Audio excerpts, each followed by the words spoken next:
My name is Fola. I'm a practicing lawyer here in Nova Scotia.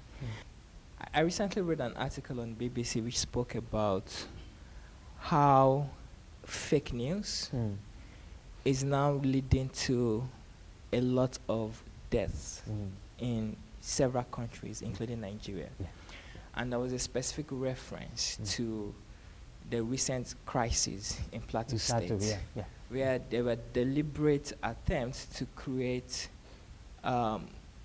fake content targeting minority groups and using that to create conflict. And this has become a big issue, a big concern, even for the local police. And recognizing that we now live in an age where new media is being used for this very dark and cynical attempt to create chaos, I'm sure that presents a new form of challenge for us forms of authorities, governments, the police force, journalists as well. And I'm curious to know whether your role extends to that. Does it extend to making committed efforts to countering fake news? It's a very good question. The fake news, the BBC thing, which they did a couple of high-profile conferences in the last week on fake news.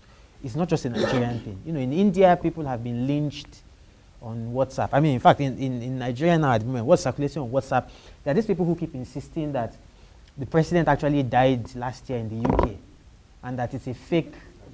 Yes, it's a Jubril from Sudan. It sounded like a joke at the beginning, but it's not going anywhere. And there are people who are insisting that no, this is not this man, that he died, and there's a clone of him. And so, when you hear that, at first you think, oh, of course, this is nonsense. Like, you don't have to. But then you see that this thing is not going to go anywhere. But that's it. That's what we have to deal with. That, look, how do you start? In fact, that one you might even say that one, that one is somewhat amusing. But like what happened in Plateau State, people died, because somebody shared videos from the Congo or somewhere, and said these killings happened, that these are Beron people, in the Plateau State who were killed by Fulani people.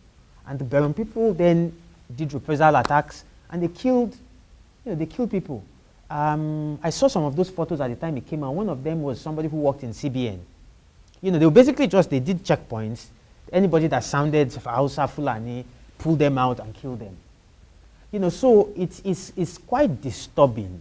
And there's so many other instances of this. Look, at the height of when all the headsmen and farmer clashes were going on and all that, at a point it was default that anything that happened in the middle belt, it was always Fulani headsmen have attacked.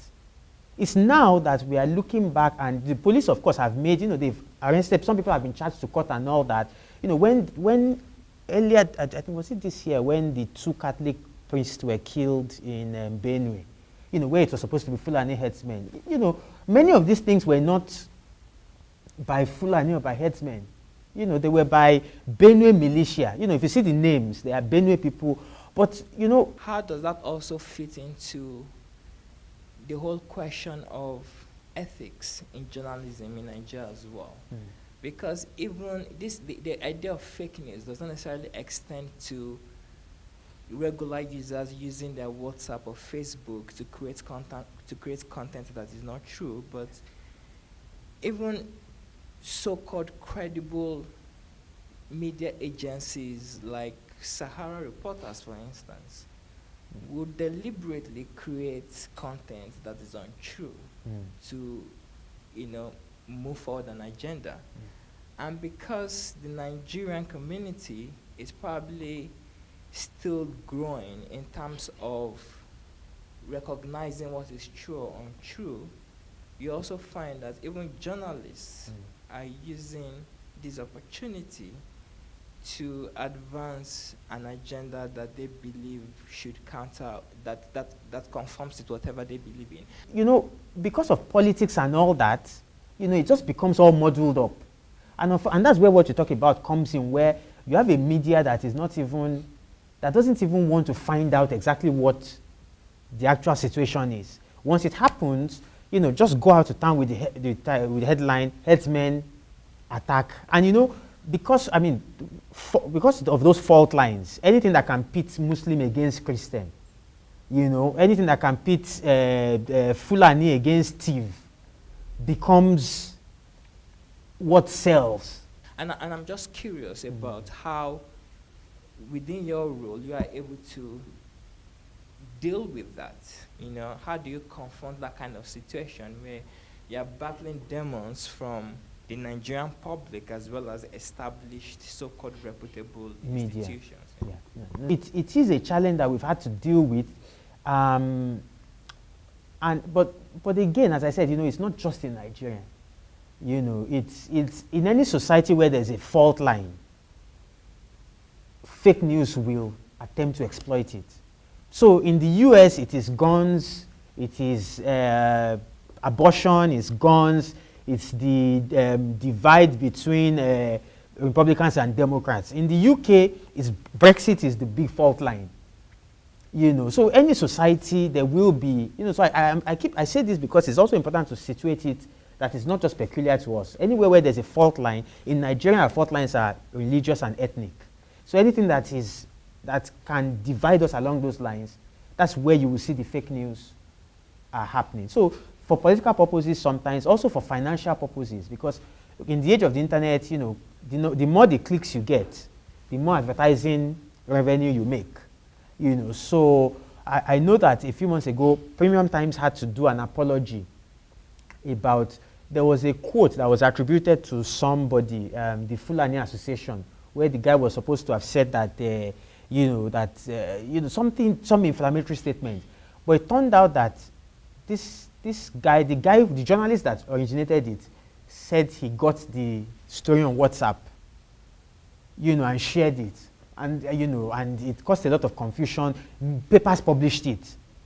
And then they had to call it back and all that. So I think that there's a lot of work that needs to be done even on the media in Nigeria. Because to be honest, a lot of what you see in the media is paid for. It's just what it is. Like, look, it is, it's a lot of it is confusing stuff. A lot of it is, if you've ever seen any headlines about the judicial decision, a lawyer, I don't know if you've ever seen any judicial story that makes any sense. It's always muddled. It's always, there was a time, in fact, one good example was when they said there was a legal battle between GT Bank and Innocent Motors. And there was something about where they said they've ordered GT Bank to pay Innocent 14 billion, But that wasn't actually, you know what I mean? That wasn't it. It was a bit more, it was a case within a case, but there wasn't anything about paying. But the journalists themselves, they don't understand this issue. And it makes a lot more sense as a journalist to put a headline that says Innocent or GT Bank order to pay Innocent 14 billion than to attempt to do the nuances of, So those are the challenges we're facing with media. But I've always held the view that it's not in the place of government to intervene or to, because there's a thin line between what you call censorship and so for me, government is not the best person to attempt to intervene or to regulate. I think for me, honestly, I think that it should be more of, look, the media should police itself. There should be, at the level of publishers, they should have mechanisms that do name and shame amongst themselves. Because look, if government intervenes, then it becomes, you don't know where the line is between that and censorship. Because you're not sure whether, someone will say, look, government is attempting to silence or muzzle the papers. Now, apart from the self-regulation, also I think that that's where the courts come in. If you've been libeled or slandered, whether you're government or a citizen or whatever, people should be able to go to court and test the laws. So it doesn't matter who you are, but I think that if we test the laws a lot more, then we'll find a lot more responsible journalism.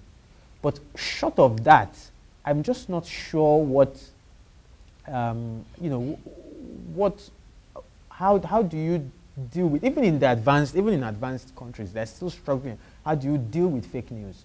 In the US elections, you had these teenagers in Macedonia, who suddenly found out that, look, there was a lot of money to be made by posting stories that focused on divisive issues in the US. So, you know, they found that if you posted something that said that Hillary Clinton is a Satanist, you will get tens of thousands of clicks and views on Facebook with advertising, you know. So there was a whole industry in Macedonia, teenagers who had never been to the US, who suddenly figured out that, look, if I set up a Facebook account, give it a name that sounds like something political in the US, I can make money.